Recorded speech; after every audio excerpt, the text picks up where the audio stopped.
श्रीपार्वती दयित साक्षि गणाधिपेड्य श्रीशैलवास चरणम् शरणम् तवास्मि।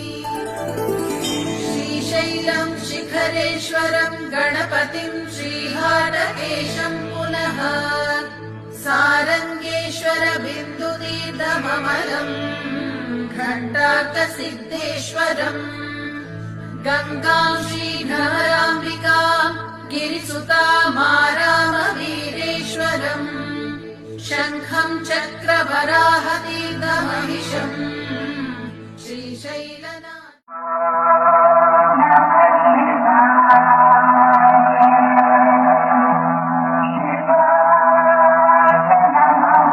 श्रीशैलवास भ्रमराम्बिकया समेत श्रीपार्वती दयित साक्षि गणाधिपेड्य श्रीशैलवास चरणम् शरणम् तवास्मि।